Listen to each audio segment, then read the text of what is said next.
नमस्कार दोस्तों। आपके अपने YouTube channel doctor Krishnakant classes पर फिर आप सबके समक्ष उपस्थित हूँ। जैसे कि मैंने कल कहा था कि हम अब माइक्रो टीचिंग के डिफरेंट जो स्किल्स हैं, कौशल हैं, उनके ऊपर एक सीरीज चलाएंगे। तो उसी कड़ी में पहली स्किल को लेकर आप सबके सामने प्रस्तुत हूं मैं। Skill of introducing the lesson, पाठ प्रस्तावना कौशल।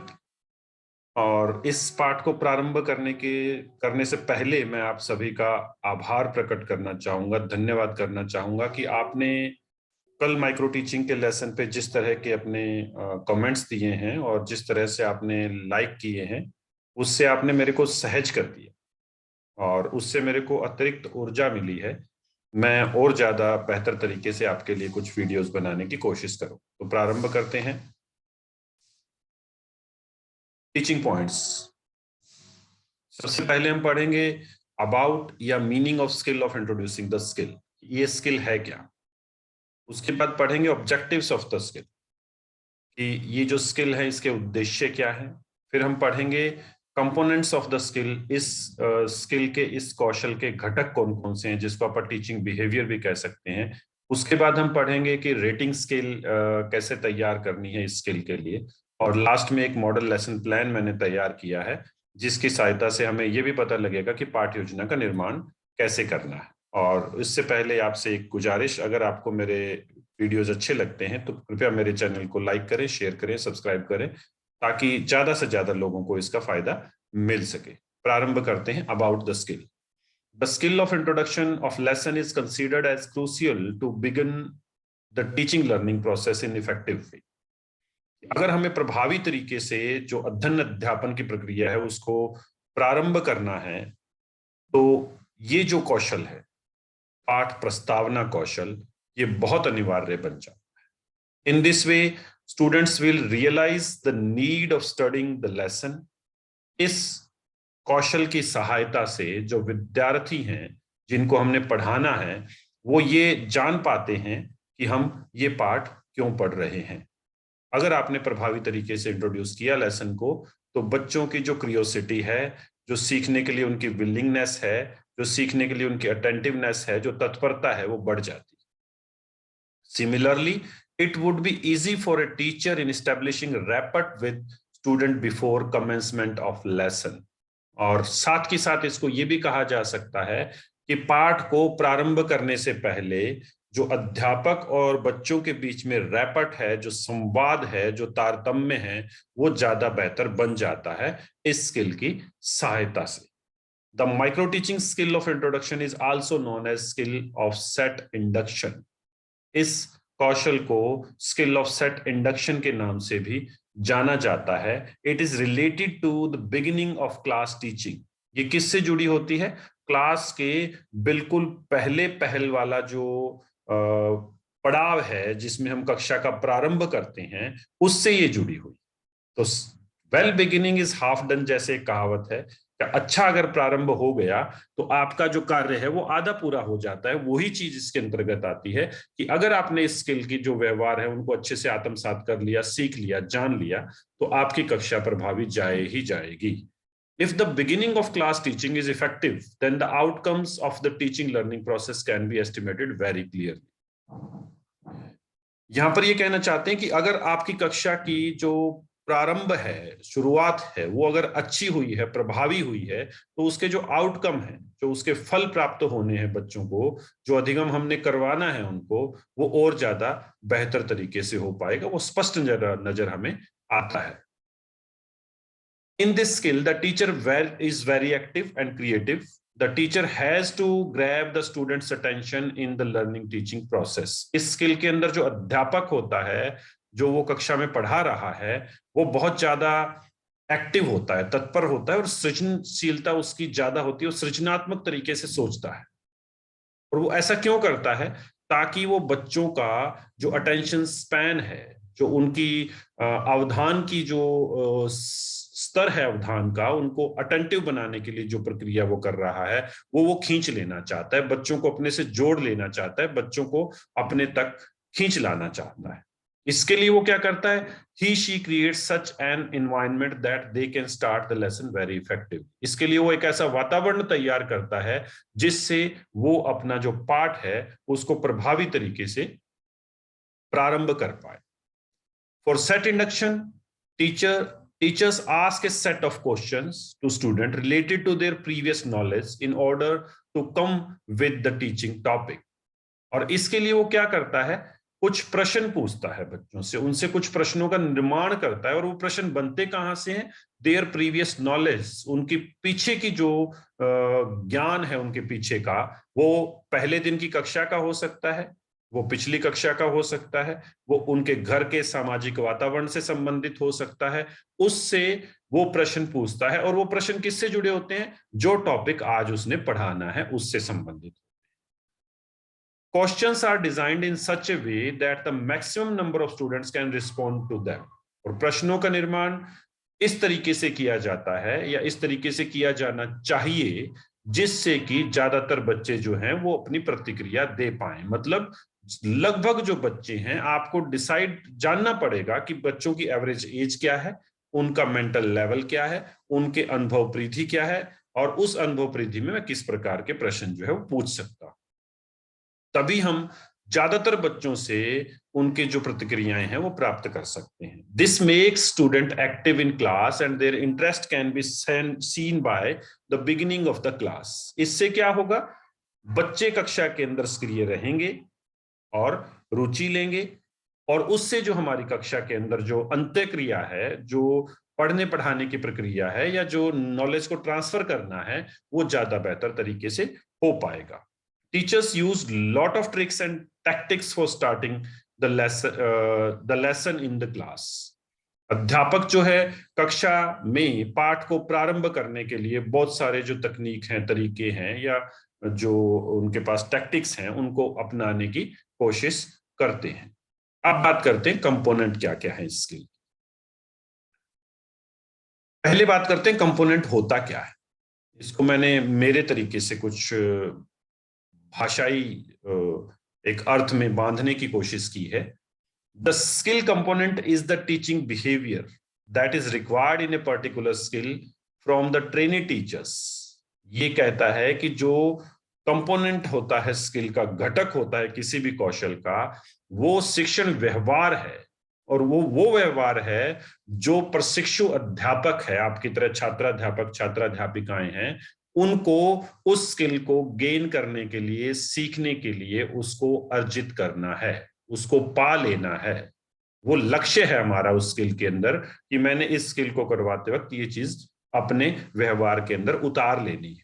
It is the goal of the trainee teacher to acquire this teaching behaviour. और ये उसके लिए लक्ष्य होता है जो प्रशिक्षु अध्यापक होता है कि मैंने इस शिक्षण व्यवहार को अर्जित कर लेना है, मैं इसमें पारंगत हो जाना चाहता हूं, कुशल हो जाना चाहता हूं, दक्ष हो जाना चाहता हूं, ताकि जब मैं वास्तविक परिस्थिति में जाकर पढ़ाऊं तो वहां पर ये व्यवहार आदतन में करने लगूं और उससे मेरा जो शिक्षण है वो प्रभावी हो जाए। अब बात करते हैं कंपोनेंट की। पहला कंपोनेंट इसका प्रीलिमिनरी अटेंशन। प्रीलिमिनरी अटेंशन है कि हम आते ही बच्चों का जो ध्यान है, प्रारंभिक ध्यान जो है, उसको कैच करने के लिए, उसको आकर्षित करने के लिए कुछ चीजें करते हैं। क्या करते हैं इसमें, activities to attract the attention of students as soon as the teacher enters the classroom are included in this component. जैसे ही अध्यापक कक्षा में प्रवेश करता है और आकर जब वो बच्चों के ध्यान को अपनी तरफ खींचना चाहता है और उसके लिए जो क्रियाएं करता है, वो सारी क्रियाएं जो है वो प्रीलिमिनरी अटेंशन में आती हैं।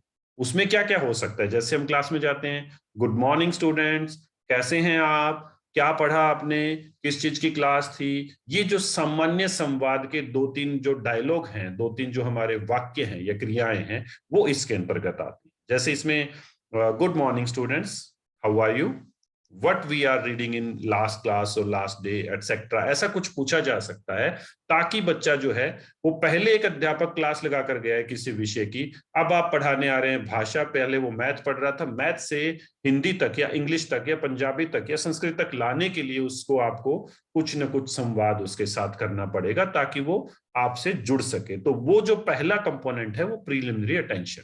आगे बढ़ते हैं दूसरे कंपोनेंट की तरफ, यूटिलाइजेशन ऑफ प्रीवियस एक्सपीरियंसेस। ये बड़ा अनिवार्य है कि पुराने जो अनुभव हैं बच्चे के उसको उपयोग करना है। ये घटक हमें ये बताता है कि बच्चा जो पहले पढ़ चुका है, पुराने अनुभव क्या है, पुरानी क्लास का आज जो कक्षा लगी इसी विषय के उसके, या जो पिछले दिन लगी, या पिछली कक्षा जो थी, 6th का बच्चा है तो 5वीं कक्षा में वो क्या पढ़कर आया है, वो घर पर इस उपविषय से संबंधित क्या जानता है, वो अपनी मित्र मंडली में इस उपविषय से संबंधित पहले क्या जानता है, इस तरह के जो उसके अनुभव है उस तक हमें पहुंचना है। हमें बालक के स्तर तक जाना पड़ेगा। इसके लिए हमें क्या क्या करना पड़ेगा, knowledge of the subject acquired by the pupil in the previous classes or days of the present session। अब हम बच्चे से क्या पूछ सकते हैं इसके लिए, पुरानी कक्षाओं में इस विषय से संबंधित बच्चे ने क्या पढ़ा, या इस सत्र के दौरान जिस कक्षा में वो पढ़ रहा है उस सत्र के दौरान अब उसने पुराने दिनों में क्या पढ़ा, इस पे प्रश्न पूछे जा सकते हैं। दूसरा है general awareness of the प्यूपिल with their physical and social environment. बालक की जो जनरल अवेयरनेस है उस पर प्रश्न पूछे जा सकते हैं, और वो किससे संबंधित होगी, उसके फिजिकल और सोशल इन्वायरमेंट से। उसका जो व्यक्तिक कह लीजिए, शारीरिक कह लीजिए, या भौतिक वातावरण है और सामाजिक वातावरण जो है उससे संबंधित उससे प्रश्न पूछे जा सकते हैं। तो इसके लिए हमें बच्चे के जो फैमिली बैकग्राउंड है, उसका सोशियो इकोनॉमिक स्टेटस है, उन सब चीजों का ध्यान रखना पड़ेगा। The ability to creating situation in the class for the utilisation of previous experiences. अब हमें क्या करना है, ऐसी परिस्थितियां पैदा करनी है कक्षा के अंदर, वो तरीके आपको खोजने हैं कि वो परिस्थितियां कैसे पैदा हो सकती हैं जिससे बच्चे के पुराने जो अनुभव हैं उनको निकलवाया जा सके, उनका उपयोग किया जा सके, बच्चा उस पर संवाद करने के लिए तैयार हो जाए, बच्चा मन में उनके ऊपर चिंतन करने लगे, ताकि उस आधार के ऊपर आज के ज्ञान की जो नए उपविषय के ज्ञान की जो इमारत है वो आप खड़ा कर सके। नेक्स्ट है the device and techniques of exploring the previous knowledge. आप ऐसे डिवाइसेस और टेक्निक्स जो हैं वो एक्सप्लोर करें, खोजें, जिससे जो उसका प्रीवियस नॉलेज है उसको जांचा जा सके। तो हमें क्या करना है, दूसरे पहले घटक में क्या था, वो था कि बच्चे का आते ही हम जो प्रारंभिक ध्यान है उसको कैच करेंगे, उसके बाद हम क्या करेंगे, उसके पुराने अनुभवों के ऊपर उपयोग करना चाहेंगे। तीसरा, यूज ऑफ एप्रोप्रिएट डिवाइसेस और टेक्निक्स। पिछले वाली दोनों चीजों को करने के लिए हम कुछ गतिविधियां करते हैं, कुछ तकनीक अपनाते हैं, वो कौन कौन सी है, क्वेश्चनिंग, प्रश्न पूछा जा सकता है, सबसे ज्यादा प्रश्न ही पूछे जाते हैं। नरेशन, डिस्क्रिप्शन और लेक्चरिंग, आप भाषण दे सकते हैं, आप विस्तार कर सकते हैं, आप कोई कहानी सुना सकते हैं। स्टोरी टेलिंग होती है, यूजिंग ऑडियो विजुअल एड्स, आप कोई तस्वीर दिखाकर कर सकते हैं, आप विजुअल एड दिखा रहे हैं, आप ऑडियो सुनाकर कर सकते हैं, या कुछ और चीजें होती हैं। जैसे कौन बनेगा करोड़पति में हम देखते हैं अमिताभ बच्चन एक ऑडियो सुनाते हैं, फिर वो पूछते हैं कि ये किसकी आवाज है, ये कौन सी फिल्म की आवाज है, इसमें क्या बज रहा है, इसमें ये क्या दिख रहा है, इस तरह की चीजें हम पूछ सकते हैं। अगला है डेमोन्स्ट्रेशन और एक्सपेरिमेंटेशन। अगर आपके पास इसमें कुछ और इस कड़ी के अंदर हो सकता है कि आप उसका डेमोन्स्ट्रेट करके दिखा दें, प्रदर्शन करके दिखा दें, या कोई प्रयोग कर दिखाएं, उस पर भी प्रश्न पूछे जा सकते हैं, वो डिवाइसेस का एक पार्ट है। अगला है ड्रामेटाइजेशन और रोल प्लेइंग। ड्रामेटाइजेशन है अभिनय करना, या आप कोई भूमिका करके दिखाएं कि ऐसा ऐसा मैं कर रहा हूं और फिर मैं आपसे प्रश्न पूछूंगा, आप ध्यान से देखना, तो वो भी एक तरीका हो सकता है।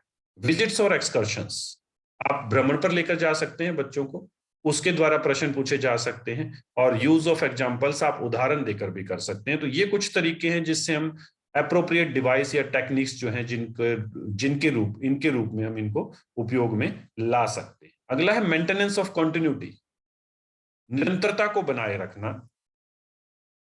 क्वेश्चन ये क्या कहता है, पहला प्रश्न जो पूछा गया उसके उत्तर में से दूसरा प्रश्न आना चाहिए, दूसरे प्रश्न के उत्तर में से तीसरा, तीसरे के उत्तर में से चौथा, चौथे के उत्तर में से पांचवा। इस तरह से पहला प्रश्न जो है वो अंतिम प्रश्न के उत्तर तक आपके हर प्रश्न से जुड़ा होना चाहिए। यह है maintenance of continuity. Proper introduction requires continuity in the ideas of information presented to the people, हम जो बच्चों के सामने सूचनाएं प्रस्तुत कर रहे हैं उनमें एक निरंतरता होनी चाहिए, वो विचार सुमेलित होने चाहिए एक दूसरे से। There should be a logical sequence between the main parts of the introduction. जो इंट्रोडक्शन हम दे रहे हैं, जो अभी हम इंट्रोडक्शन स्किल में कुछ करवा रहे हैं, उनमें एक तार्किक क्रम होना चाहिए, जो मैंने पहले बताया। पहले प्रश्न का उत्तर दूसरे प्रश्न का दूसरा प्रश्न होना चाहिए, दूसरे प्रश्न का उत्तर तीसरे प्रश्न का आधार होना चाहिए, इस तरह से प्रश्न उसमें से निकलते चले जाने चाहिए। अगला है अंतिम, रेलिवेंस ऑफ वर्बल और नॉन वर्बल बिहेवियर। मौखिक और अमौखिक जो व्यवहार है उसकी रेलिवेंसी क्या है, उसकी संबंधता क्या है, ये जानना भी जरूरी है इस घटक के दौरान। A teacher should try to observe relevancy in his behaviour, और ये रेलिवेंसी कहाँ नजर आनी चाहिए, उसके व्यवहार में। जब वो बोल रहा है, जब वो ब्लैक बोर्ड पर कोई चित्र बना रहा है, जब वो हाथों से हाव भाव से कुछ करके दिखा रहा है, ये इस तरह का बोलना वर्बल बिहेवियर है। बाकी जो चीजें हैं वो नॉन वर्बल बिहेवियर है, तो वो उसके व्यवहार में झलकनी चाहिए। जैसे what is to be stated, asked, demonstrated, dramatised और illustrated should contribute maximum towards the introduction of the lesson. अध्यापक जो कुछ बताए, पूछे, प्रदर्शन करे, अभिनय करे, वो सारी जो चीजें हैं वो पाठ की जो इंट्रोडक्शन है उससे जुड़ी होनी चाहिए। ये 5 अगर कंपोनेंट हैं, इनको हम अपने कक्षा के प्रारंभिक व्यवहार में 2, 3, 4, 5 मिनट में अगर अपना लेते हैं, तो मेरा ऐसा मानना है कि आप शिक्षण के अंदर बच्चे को प्रभावी तरीके से, मनोवैज्ञानिक तरीके से पाठ की जो प्रस्तावना है वो कर कर पाठ पढ़ाना प्रारंभ करें तो ज्यादा बेहतर सीखा जा सकता है। अब बात करते हैं रेटिंग स्केल। रेटिंग स्केल है क्या? जैसे हमने पहला कंपोनेंट लिया है क्रिएटिंग प्रीलिमिनरी अटेंशन, अब आगे टैलीज का एक कॉलम है। आपने प्रीलिमिनरी अटेंशन के लिए कितने डायलॉग बोले, टैलीज यहां लगेंगी। अगर वो बहुत कम रहा या नहीं कैच कर पाए तो 1 पे आएगा, बहुत अच्छा रहा तो जैसे जैसे व्यवहार सकारात्मकता की तरफ जाता जाएगा तो संख्या बढ़ती जाएगी, 5 तक आ जाएगा। सभी कंपोनेंट्स के दौरान जैसे आपने जो प्रीवियस नॉलेज है या एक्सपीरियंस है उनका बहुत अच्छा उपयोग किया तो आपका जो टिक जाएगा वो 5 के अंदर जाएगा। इसी तरह से अगर यूज ऑफ एप्रोप्रिएट डिवाइस और टेक्निक्स है वो आपने कैसे उपयोग किए तो ये भी 3, 4, 5 जहां आपको लगता है वहां वो चलता चला जाएगा। और ये रेटिंग स्केल बताती है कि प्रशिक्षु अध्यापक ने कौन से कंपोनेंट को किस स्तर तक अपने शिक्षण व्यवहार के अंदर उतारा। और ये हमारा इवेल्युएशन के लिए एक पार्ट होता है, जो हमारे जो टीचर एजुकेटर होते हैं जो पीछे बैठते हैं वो इस रेटिंग स्केल में हमें रेटिंग देते हैं। अब बात करते हैं, एक मॉडल लेसन प्लान मैंने बनाया हिंदी का। इसमें मैंने 4 एस्पेक्ट रखे हैं। पहला है प्यूपिल टीचर एक्टिविटी, छात्राध्यापक या छात्राध्यापिका क्रियाएं। दूसरा है स्टूडेंट एक्टिविटी, शिक्षार्थी क्रियाएं। तीसरा है शामपट कार्य, क्योंकि ये मैं जो हम कहते हैं ना वर्बल और नॉन वर्बल बिहेवियर, इसके लिए मैंने शामपट पर कुछ लिखने का सोचा कि वो लिखकर उस डिवाइस का उपयोग करते हुए मैं इसमें कुछ प्रश्न पूछूंगा और वो कौन कौन से कंपोनेंट मैंने इसमें अचीव करे हैं उसको मैंने आगे लिखा है। मैंने यहाँ लिखा है पीटी प्यूपिल टीचर, छात्राध्यापक या छात्राध्यापिका अध्यापिका जो है कक्षा में प्रवेश करता है और शिक्षार्थियों को सुप्रभात नमस्कार बोलता है। वह पूछता है कि आप सब कैसे हैं। मैं अब आपसे कुछ प्रश्न पूछूंगा, उनके उत्तर आपको ध्यान से देने हैं। ये जो 2, 3, 4 डायलॉग हैं, आप बच्चे कह रहे हैं नमस्कार सर मैडम हम अच्छे हैं, बच्चे आपसे जुड़ रहे हैं, आपने प्रारंभिक जो उनका ध्यान है वो आकर्षित कर लिया, मतलब एक कंपोनेंट आपने यहाँ पर अचीव कर लिया। कुछ अलग नहीं करना, ये हर अध्यापक जो है अपनी कक्षा में जाते ही बोलता है। अब वो कुछ प्रश्न पूछने के लिए कुछ क्रिया करता है। पीटी शामपट पर कुछ शब्द लिखता है। क्या शब्द लिखे? राम, मेज, दिल्ली, वृक्ष। बच्चे ध्यानपूर्वक शामपट पर लिखे गए शब्दों को देखते हैं व पढ़ते हैं। यूज ऑफ एप्रोप्रिएट टेक्निक इसमें हमने प्रयोग में लेकर आए। अब वो प्रश्न पूछता है, प्यूपिल टीचर राम शब्द को चिन्हित करते हुए पूछता है राम क्या है। बच्चे कहते हैं व्यक्ति का नाम। अब यहां पर जब वो राम को टिक कर रहा है नॉन वर्बल बिहेवियर आ रहा है और बच्चे के जो ज्ञान है प्रीवियस नॉलेज वो जानता है कि राम जो है वो एक व्यक्ति का नाम है, उसका उपयोग वो कर रहा है। तीसरा है मेज शब्द को चिन्हित करते हुए पूछता है कि मेज क्या है। बच्चों ने मेज देखा है, उनके घर में भी होता है, वो कक्षा में भी है, ये भी प्रीवियस नॉलेज है और कॉन्टिन्यूटी बनी हुई है क्योंकि ये 4 शब्द उन्होंने लिखे हुए हैं। बच्चे उत्तर देते हैं वस्तु का नाम। अब फिर वो पूछता है, दिल्ली शब्द को चिन्हित करते हुए पूछता है दिल्ली क्या है। दिल्ली बच्चों ने सुना हुआ है, उन्हें पता है कि ये स्थान का नाम। यहाँ पर फिर कंटिन्यूटी है, यूजिंग प्रीवियस नॉलेज जो है वो चल रही है और वर्बल नॉन वर्बल बिहेवियर का उपयोग हर प्रश्न के अंदर हो रहा है क्योंकि वो ब्लैक बोर्ड पर पॉइंट आउट कर रहा है और पूछ भी रहा है। अगला प्रश्न पूछता है, वृक्ष शब्द को चिन्हित करते हुए पूछता है वृक्ष क्या है। बच्चे कहते हैं जाति का नाम, एक समूह जो है उसको ये प्रदर्शित करता है। अंतिम प्रश्न वो पूछता है, व्यक्ति, वस्तु, स्थान, जाति आदि के नाम का बोध करवाने वाले शब्दों को क्या कहते हैं। बच्चे कोई जवाब नहीं देते हैं, वो थोड़ा संशय में पड़ जाते हैं और यहां पर हम अपना जो टॉपिक है वो अनाउंस करते हैं। अनाउंसमेंट ऑफ द टॉपिक, उपविषय की घोषणा। अंतिम प्रश्न का उत्तर असंतुष्टिजनक पाकर, वो संतुष्टिजनक भी हो सकता है, बच्चा उत्तर दे भी सकता है कि इसे संज्ञा कहते हैं, तो आपका ये शाबाश, आज हम इस विषय को पढ़ेंगे। अंतिम प्रश्न का असंतुष्टिजनक उत्तर पाकर प्यूपिल टीचर उपविषय की घोषणा करता है कि बच्चों आज हम संज्ञा व उसके भेद के बारे में पढ़ेंगे। इस तरह से आपने एक पाठ योजना बनानी है, ऐसे प्रारंभ होगी और यहां आकर हमारा जो इंट्रोडक्शन का स्किल है, जब हम टॉपिक अनाउंस कर देते हैं कक्षा में, उपविषय की घोषणा कर देते हैं, वहां पर ये ओवर हो जाता है। तो ये था हमारा topic, skill of introducing A lesson. Thank you, आपने ये वीडियो देखा और अगर मेरे वीडियो अच्छे लगते हैं तो मेरा अनुरोध है कि इसको ज्यादा से ज्यादा लोगों तक पहुंचाइए। जुड़े रहिए, धन्यवाद।